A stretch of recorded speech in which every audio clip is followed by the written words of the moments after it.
October 8, 1985, marked the beginning of a string of brutal robberies that rocked South Florida.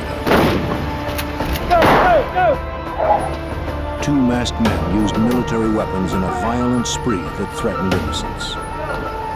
But no one knew who they were or where they would strike next. Before the FBI could stop them, lives would be lost, and law enforcement would be changed forever.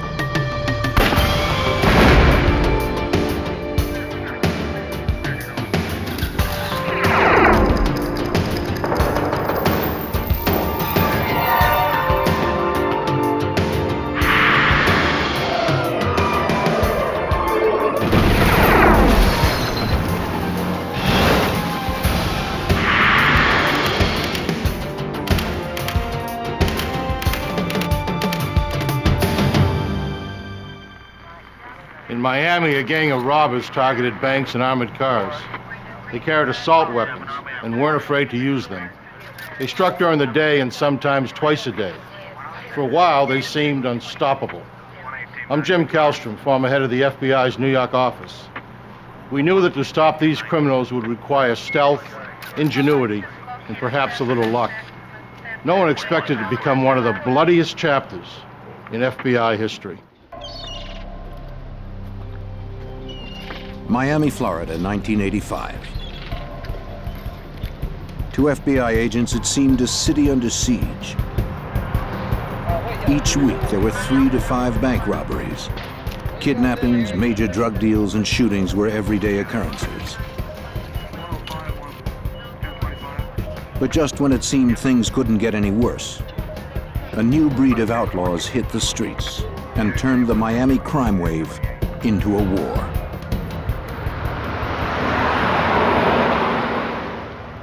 On October 8th, an armored car courier made a scheduled pickup at a steak and ale restaurant. The driver waited for his partner to return, unaware that 2 heavily armed men were also waiting nearby.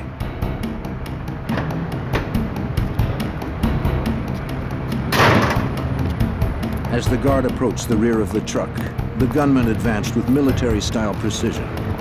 Hold it! Come out! I can't. Open the door! Open the door! The driver refused to open his door. He drove away following company policy.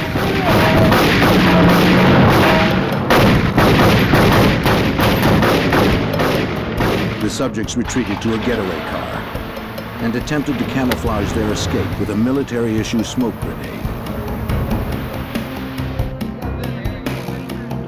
The Metro-Dade County Police and the FBI responded to the scene. Robberies of armored cars and banks fall under FBI jurisdiction. The supervisor of the Miami FBI's Violent Crimes Unit was Special Agent Gordon McNeill. There were basically no clues as far as who these individuals were. We had absolutely no idea, no way to go. No one had seen them without the black hoods over their faces. They wore gloves on both hands.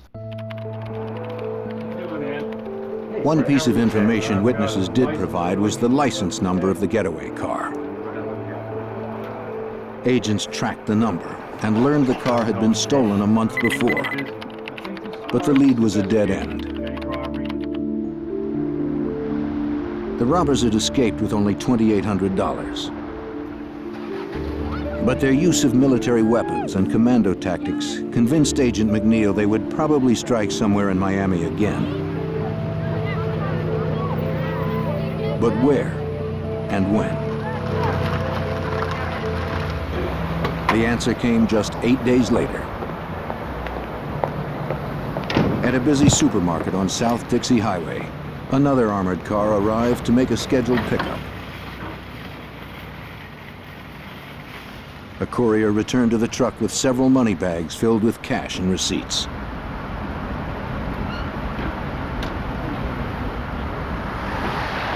He never saw the car that came around the corner.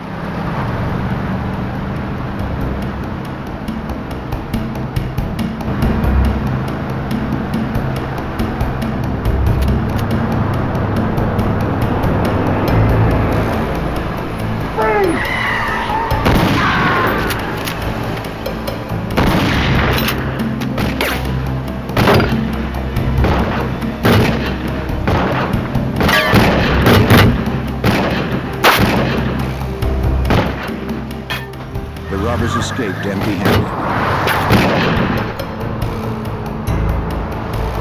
Metro-Dade police and the FBI quickly responded to the alarm. 6 Adam 31 1097. These men were clearly not afraid to use deadly force.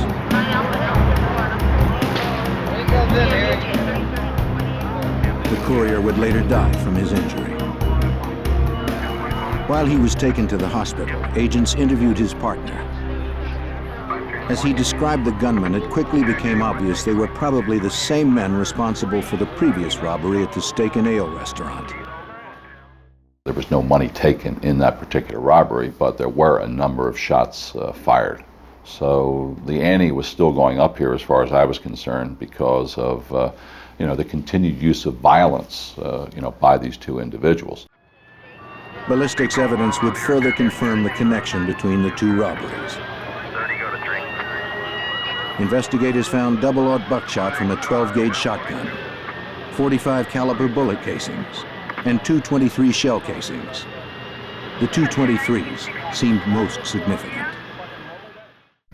And the identification division of the firearms unit of the FBI laboratory compared those two shell casings and said they were fired from the same weapon.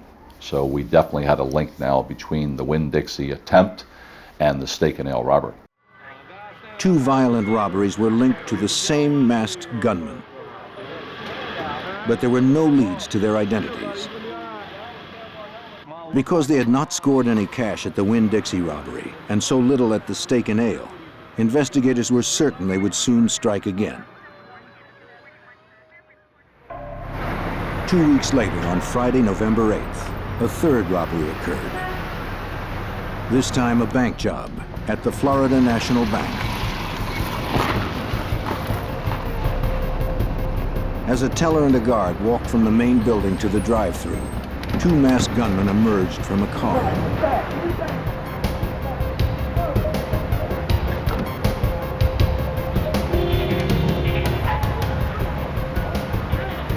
At gunpoint, they ordered the teller to open the door to the drive-thru.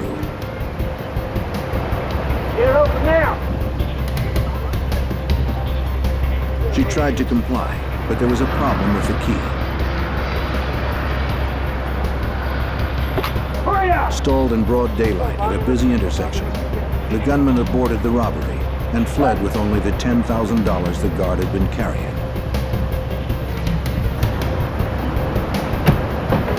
Within minutes, local authorities and the FBI Violent Crimes Unit responded to the scene of the crime. Just a few blocks away from the two previous robberies. This pattern was starting to develop that all these crimes were happening in this same general area along U.S. Highway number 1. FBI interviews with the bank employees confirmed that the robbers were the same pair who'd hit the armored cars. Maybe they figured a drive-through bank would be less heavily fortified than armored cars, easier sources of cash. There was no higher priority in this case. We had to find these guys, and we had to get them off the street before they killed more innocent people. But just an hour and a half later, they hit the Professional Savings Bank only 18 blocks away. Get your hands up! Get your hands up! Get on over there! Get out of the ground! On the ground now! Get out! Get out! Get out! You, come here! Come on over here! Come on! You, come over here! The robbers Come on quickly now. took control of the lobby. At gunpoint, Put your hands both down. customers and employees quickly followed their orders. With their masks and high-powered weapons, no one doubted they meant business. Face down! Face down!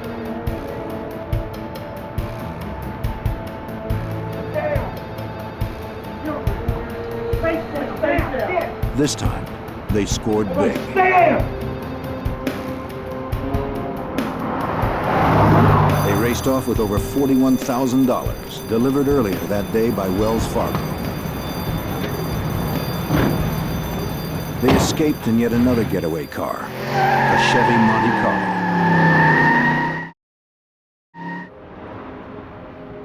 Witnesses had little to tell agents. The robbers had entered quickly and forced everyone down on the floor where they couldn't see what was going on. But since the men had actually been inside the bank this time, perhaps the security cameras had captured them on tape. Agents were soon disappointed to learn that the cameras had somehow malfunctioned and nothing had been recorded. It was the fourth robbery in 6 weeks. The heavily armed robbers were looting banks and armored cars in broad daylight. The witnesses in these cases indicated that they felt that these people looked like true professionals. The way they walked, the way they talked, the way they carried the weapons. And I truly believed up until when we finally found out who they were, that we could very easily have been dealing with police officers here or very recent ex-military.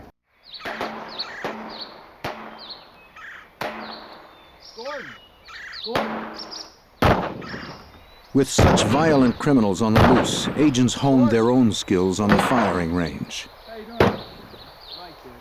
They worked the case relentlessly, exchanging whatever slim leads they had. But nothing panned out. 2 months went by without another robbery, and still there were no leads.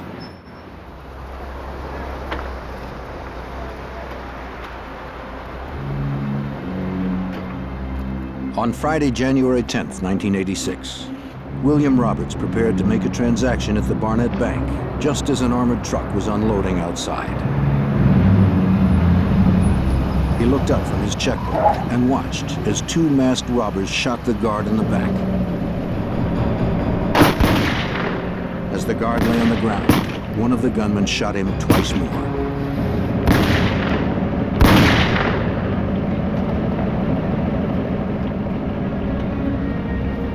This was the robbers' 5th heist in just 3 months, and another big hit.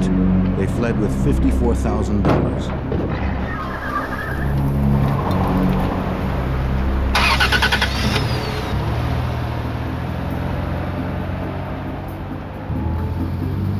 William Roberts trailed the men for blocks.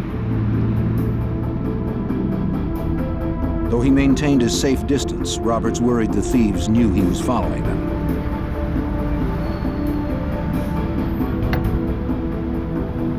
Still, he stayed on their tail and noted their license tag and car model.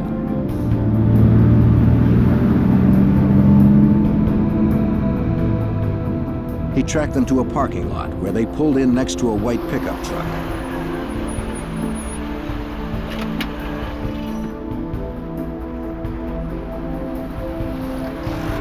Roberts parked across the street and continued to watch them. He noted the make and model of the pickup truck, but could not see the tag number. After driving off, Roberts would flag down an officer and tell him the story.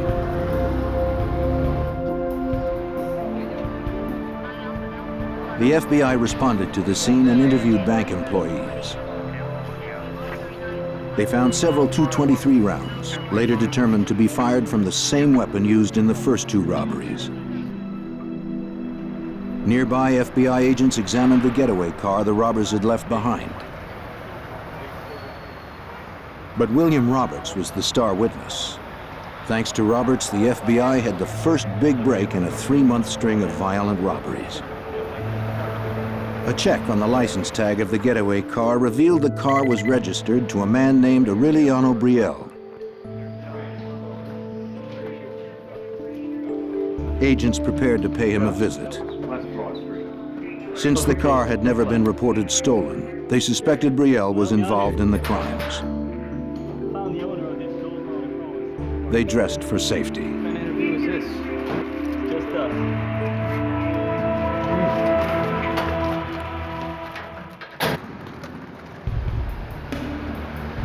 In Miami, the FBI had been tracking 2 masked gunmen who had been robbing armored cars and banks, already killing 1 guard. Now agents had located the registered owner of one of the getaway cars. On January 14th, Special Agent Morellis and a partner arrived at the home of Aureliano Brielle, the registered owner of the car. A woman opened the door. Special Agent Morellis now works undercover and wears a hood to protect his identity. She asked me if I was there about her son, and I said, yes, I was, as a matter of fact. She said, well, my son Emilio has been missing. Mrs. Brielle's husband came to the door and they invited the agents to come into the house.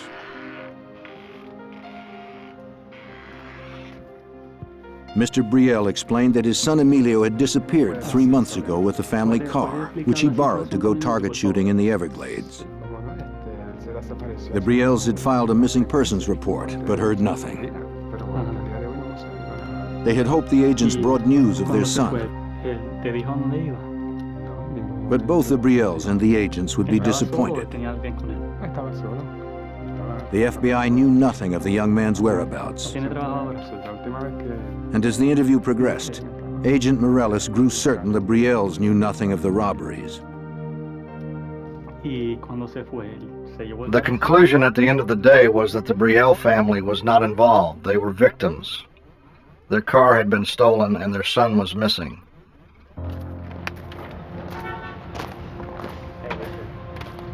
The Metro-Dade Police Department processed the Brielle's car with FBI agents observing.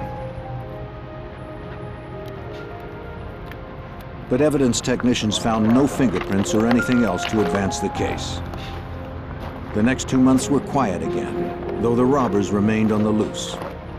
Agents worked other cases as they continued to mine every possible resource for clues. Then on March 14th, Special Agent Ben Grogan told a skeptical Agent Morellis about a newspaper article he believed was related to the case. I guarantee it, that car right The there. article reported the attempted murder of a man named Jose Collazo 2 days earlier.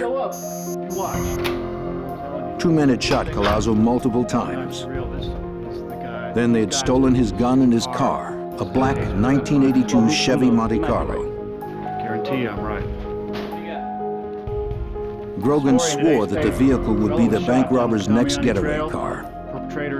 While it seemed to some agents nothing more than a hunch, they respected Grogan. Car and disappeared. Shot him 4 times with the arm, through the face.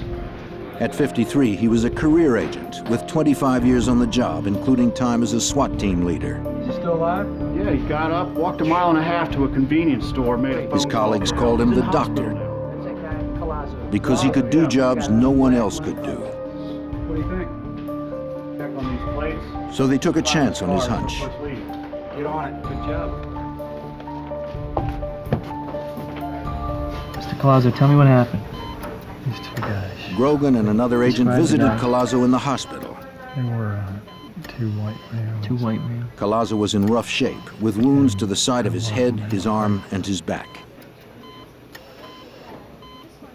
But he managed to tell the story of his nightmarish afternoon in the Everglades.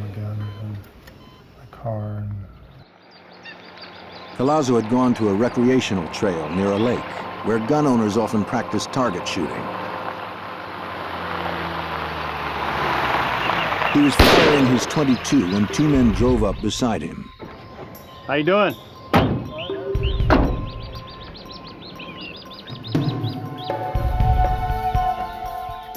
The driver pulled a gun on Collazo, Hold up, shut up. who somehow had the presence of mind to identify it as a steel blue Magnum revolver. Shut up. He pegged the other man's rifle as a Ruger Mini 14. Shut up. Give him the gun. Give him the gun. When the assailants demanded Collazo's guns, car, and wallet, he complied. Now back on up. Back up. Give you everything, man. Back up. Shut up. But they shot him several times anyway, Back at up. close range.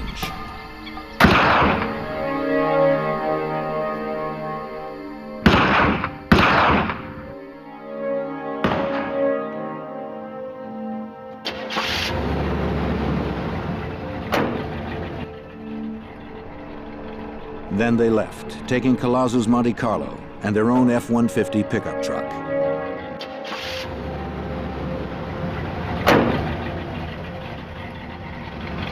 As they drove off, they believed Collazo was dead.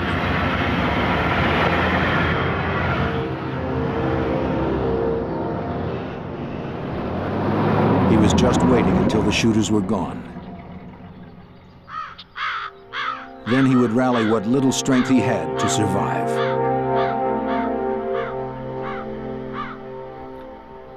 Collazo had to make a decision as to whether he would try to live or just lay down and die. And Collazo said he chose to try to live. So he picked himself up out of that lake and walked almost a mile after being shot 3 times to seek help.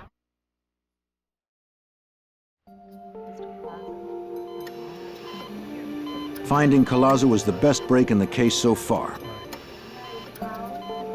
He provided the single clue no witness until now could offer: a description of the suspects' faces. They had not worn masks when they assaulted him. Using Collazo's description, a Dade County police artist drew composite sketches of his assailants. The drawings would be made into posters with information about the suspects and their crimes, plus the warning that both men were heavily armed and extremely dangerous.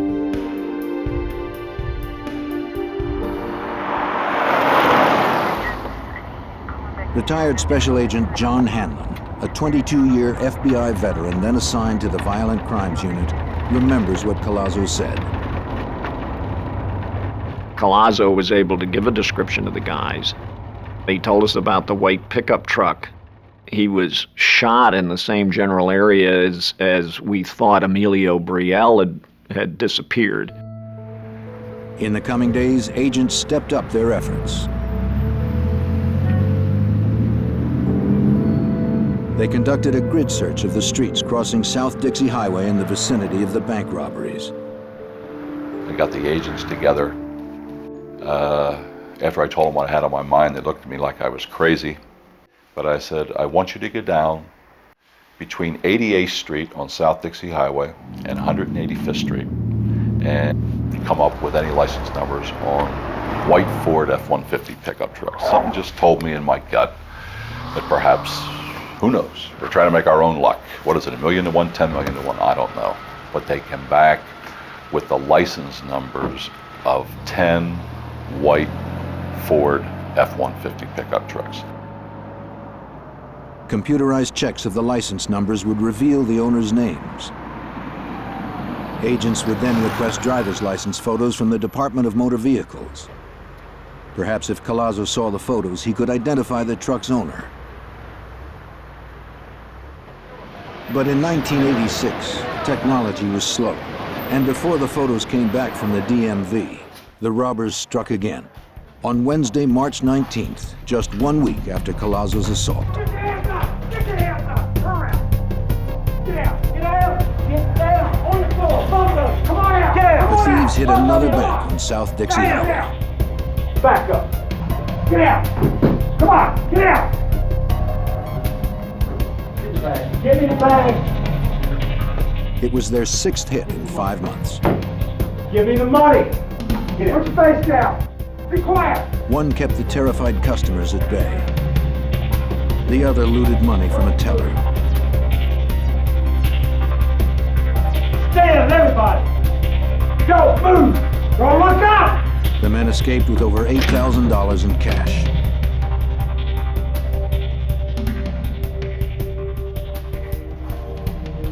As customers and employees recovered from the assault, an off-duty customs official who had seen the robbers flee called police. He'd noted the make of the getaway car, a black Chevy Monte Carlo, and the tag number, NTJ 891. Just as Agent Grogan had predicted, it was Jose Collazo's car.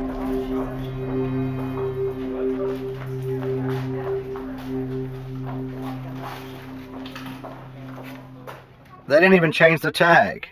And we're not really sure whether they were, well, we're pretty sure they weren't that stupid, but we speculate that in their minds, you know, they were these hard men.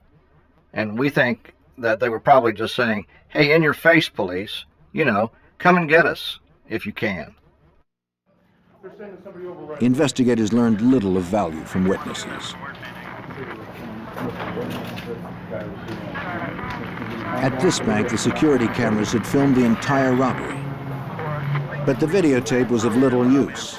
The camera's lenses had captured little more than unidentifiable masked bandits. There was little doubt these robbers planned each hit carefully.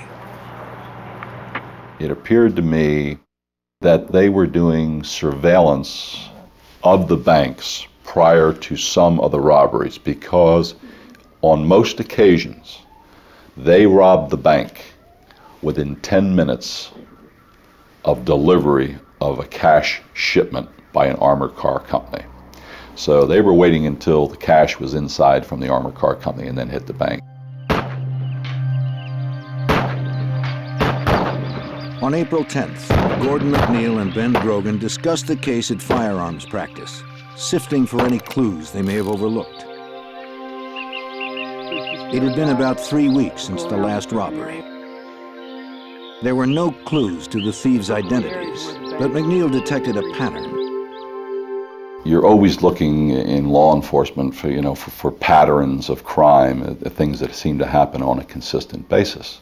And the only thing that we had gone in these cases was this significant pattern that developed, always on Friday between 9 and 12, hitting the same banks multiple times, always in the same 40 square block area, always along South Dixie Highway.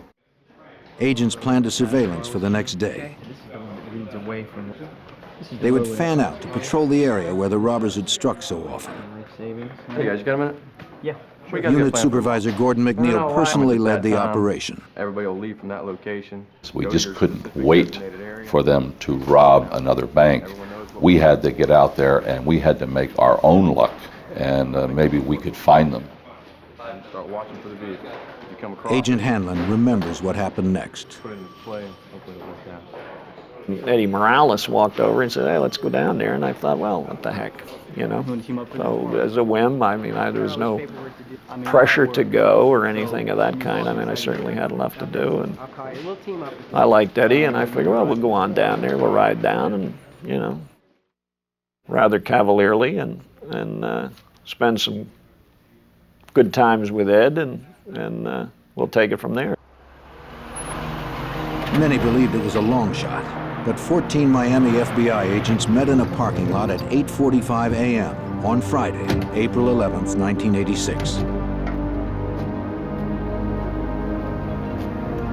They would surveil a 53-block grid along South Dixie Highway, where 2 commando-style gunmen had pulled off 3 bank robberies and 3 armored car heists in 6 months.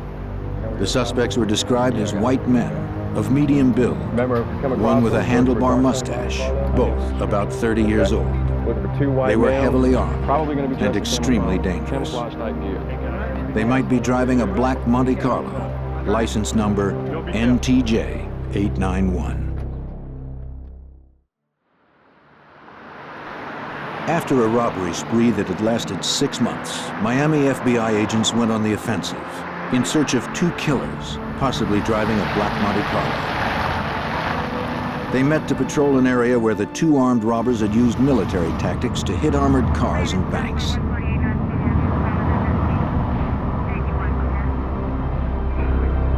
All would be stationed along the major thoroughfare of South Dixie Highway.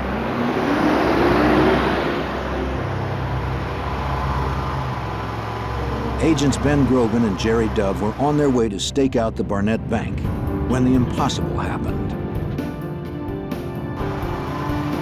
A car that fit the description of the suspect's vehicle pulled directly in front of them. In disbelief, Agent Grogan advised all units of what he saw. Attention all units, we're behind. A black vehicle. Gordon McNeill remembers the call. Grogan was not an emotional person. Nothing could get Grogan excited. And I still remember his voice. He said, "We are behind a black Chevrolet Monte Carlo, Dade, Florida tag, NTJ 891. He said, "That's the tag, isn't it, Gordo?" I mean, he was just incredulous. Agents Morales and Hanlon were stationed at the Professional Savings Bank when they heard Grogan's call. They began to search for their colleagues. Hanlon was driving, with Morellis working the radio. Hanlon tried to get a gauge on Grogan and Dove's location. And I remember saying to Eddie, call Ben, tell him to start calling the cross streets so we'll know how close we're getting. Before Eddie had a chance to go on the air, Ben starts calling off the cross streets, and we're hitting those cross streets, one after another, so we were real close to them. After proceeding south for several blocks, Hanlon and Morellis closed in behind them. The robbers soon suspected they were being followed. Whether they knew their pursuers were FBI or not, the suspects wanted to lose them. They took a right turn on 117th Street into a residential neighborhood, quiet at this time of day.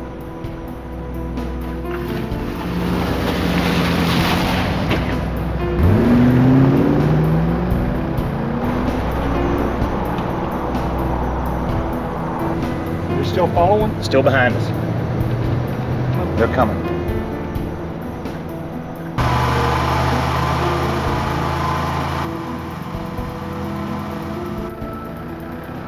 They turned right again, trying to lose the tail.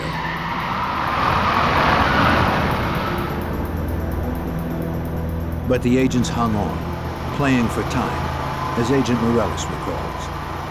We were just trying to wait for as many FBI units to get to the location as possible. And we were also basically responding to what the subjects did. They weren't in any hurry. When they turned onto 120th Street, they actually slowed down.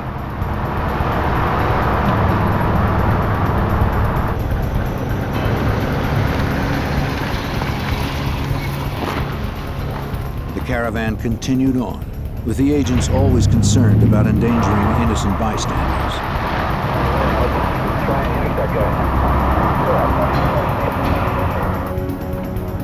Then the suspects made a left onto 82nd.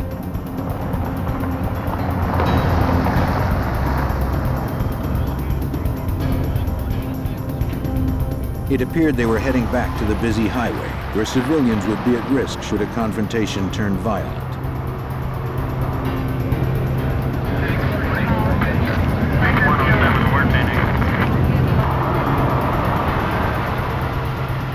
When Grogan saw the silhouette of a long-barreled rifle through the rear window of the subject's vehicle, he knew it was time to act. Shut any car stop, let's do it. It was clear the suspects were preparing to do battle. Grogan put the light on his car and ordered a felony stop.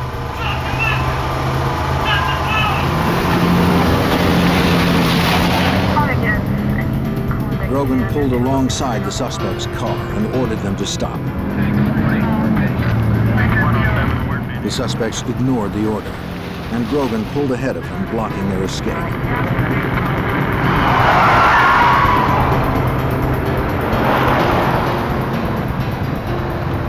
Hanlon and Morellis moved up, boxing them in.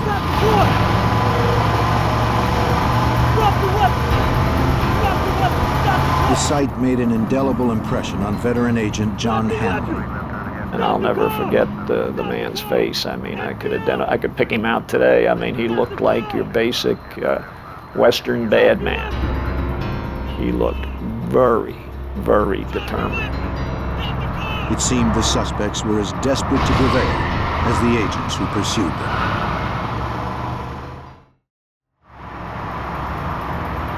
Two heavily armed fugitives had ignored FBI orders to stop their vehicle. Special agents now tried to force them to comply.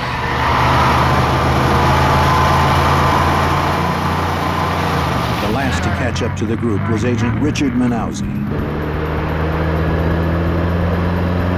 As he pulled behind the suspect's car, he saw one of the gunmen take aim at Morellis and Hanlon. Manauzi rammed the fugitive's car from behind.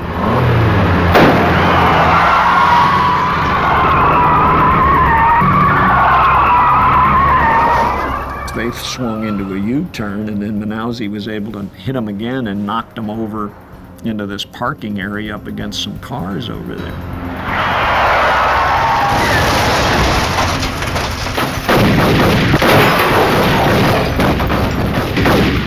passenger opened fire with a Mini-14 assault rifle.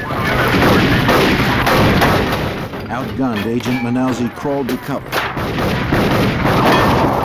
Agent McNeill arrived seconds later, firing at point-blank range.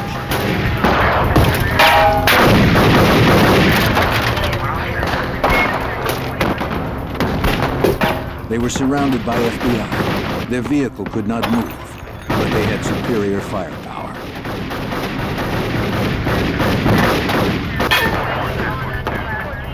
And they refused to surrender.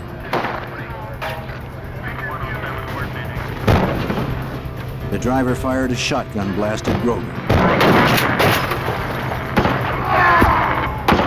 McNeill hit the driver in the neck.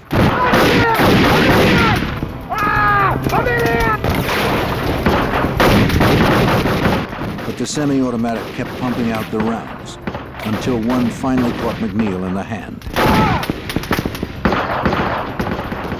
Morellis and Hanlon advanced to cover him. Hanlon's .38 held 5 rounds. The Mini-14 had 30 rounds in each clip. And one of them shot down Agent Morellis.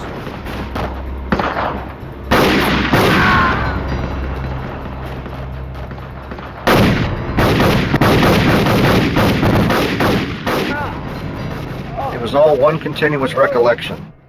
It was like 1 second I'm looking at Gordon McNeill's back, trying to maneuver to his left, and the next second is blue sky.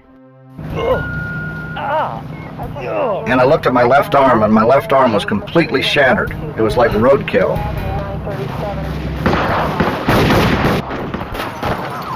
His partner was down, but the shooter kept on firing.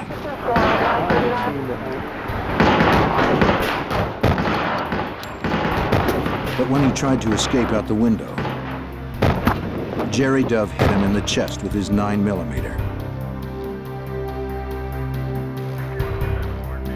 But to Dove's horror, the man shot McNeill in the neck. I couldn't move my upper body, I couldn't move my arm, and I couldn't move my legs. So I assumed that I was totally paralyzed at that particular point. I couldn't move. 2 more FBI agents arrived and joined the gunfight.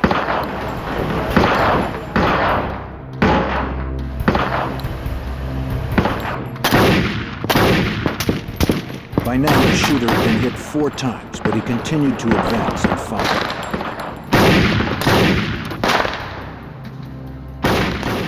He just made up his mind that he was going down, he was going out, and he was going to take as many of us with him as he possibly could. The agents knew they were outgunned, firing 6 shooters against the suspect's 30-round semi-automatic assault weapons.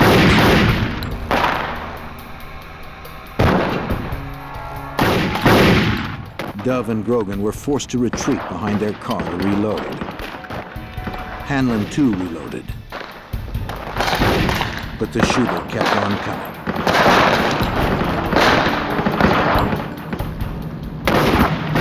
One went right through my knuckles on my right hand and through the knuckle in my thumb.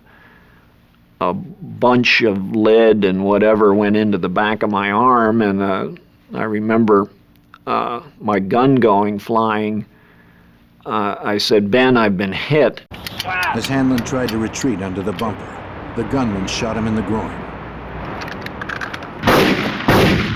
The blood geysered from my groin to my knee. I mean, the blood just came out like a balloon breaking. Grogan was hit. And then Dove. Before they could reload their weapons. I remember Ben saying, "Oh my God," and he fell at my feet. And at some point along in here, I heard the breath go out of him. He went, "Ah." The subject made his way to Agent Dove's car. With his left arm nearly blown off, Agent Morellis managed to pull himself up.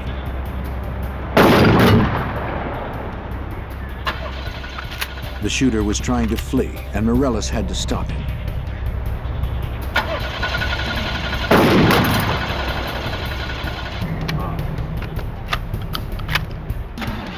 Mortally wounded, the second suspect somehow dragged himself out of his car and joined his partner. If the car started, Morellis knew they could only go in reverse and back over the fallen agents. Eventually, I just got angry because I knew internally that I was dying, and my one last thought was, hey, if I'm going to die, I'm going to take these guys with me. I'm going to make sure that they're dead.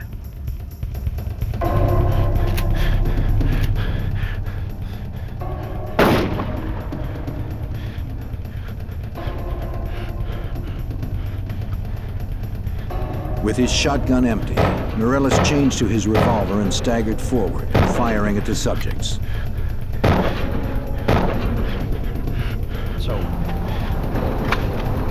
Morellis' shots lodged in the men's spines, killing them both. It was a violent end to the lives of two violent men. Just a few minutes after it began, the bloodiest firefight in FBI history ended in tragedy. 2 agents were dead and 5 wounded. 2 suspects still unidentified had also been killed. Over here! Hurry up! Hey, let's have a killing me, man! 3314. Agent Jerry Dove lay dead. At the age of 30, he'd earned a law degree and fulfilled his boyhood dream of joining the FBI. He wanted to make a difference and had given his life trying.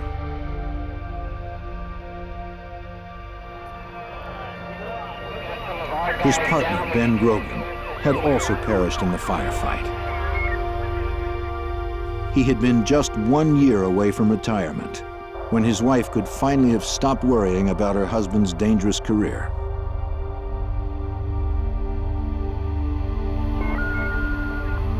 Crime scene technicians arrived at the site. Metro-Dade County Homicide Bureau Sergeant David Rivers was also there.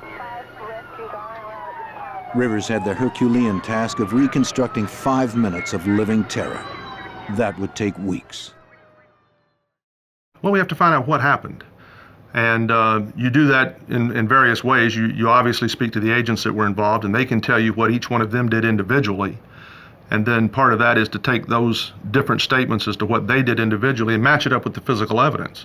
The wounds on the body, the bullet holes in the cars, where the guns are located, where the cars are located, and to reconstruct it to make sure everything's exactly interpreted properly.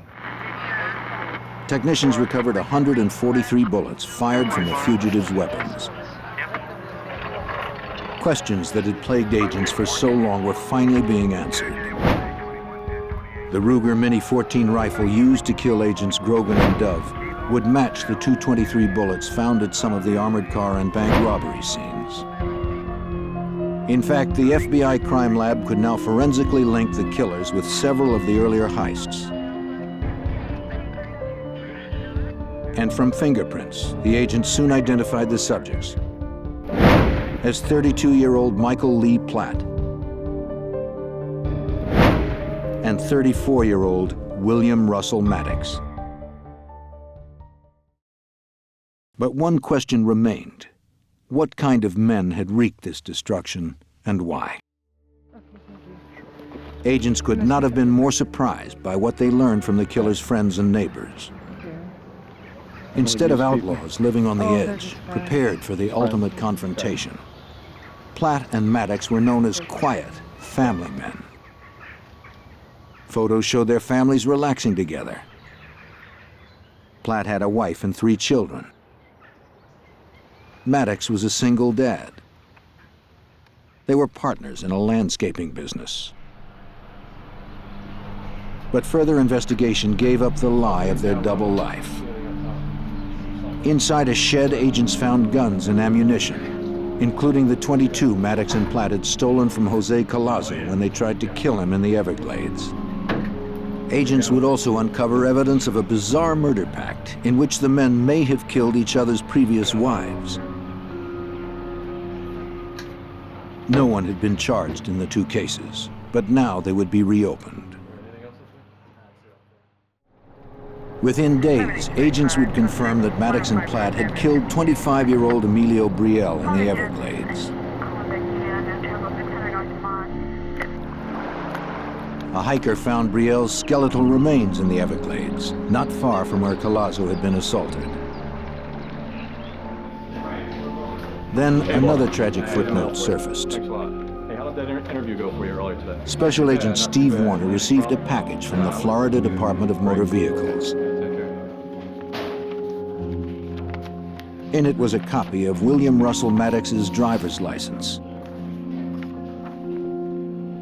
He was the owner of one of the white Ford F-150 pickup trucks agents had located a few weeks before. But there had been a delay in sending the licenses. If they had arrived April 11th or prior to that, Collazo would have been able to positively identify Maddox, and we probably would have been able to arrest Maddox and also Platt, and 2 FBI agents wouldn't have been killed. But that's not the way the luck worked out in this particular case. The FBI investigation revealed that both of the killers had served in the military. Platt had been a ranger, a member of the Army's elite First Strike Force, which explained the pair's commando tactics, fundamentally different than training received by law enforcement. We don't have an acceptable body count in civilian law enforcement. We're taught one way, and that's defensive type shooting. You take cover, you do not take casualties. And then you look at the way Platt reacted that day. He reacted in a military fashion. He had the heavier weapon. He had the Mini 14 with a 30-round capacity. His back was basically against the wall. He had no place to go, so he advanced forward on our position, laying down suppression fire, and ambushed Grogan and Dove, who were behind the car. As agents finally put the pieces together, a frightening portrait emerged of 2 formidable adversaries.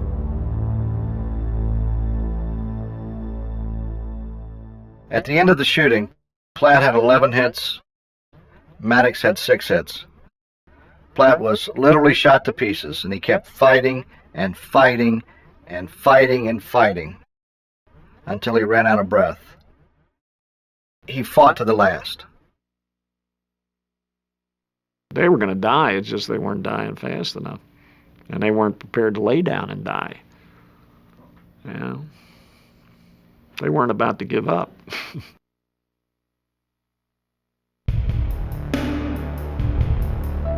Out of this tragedy came some positive changes that have improved the safety of all in the law enforcement community. Agents and officers now carry more powerful weapons, and their training better prepares them for violent confrontations like the one on April 11th, 1986.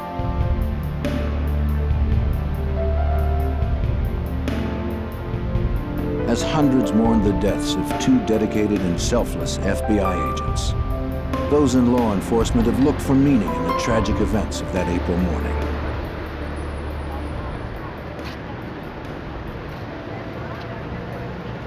Over the years, Gordon McNeill has found some resolution.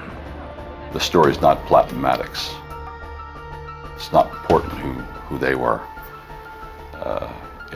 It's important to recall the courage that was shown by the agents that day and the FBI. They did their job.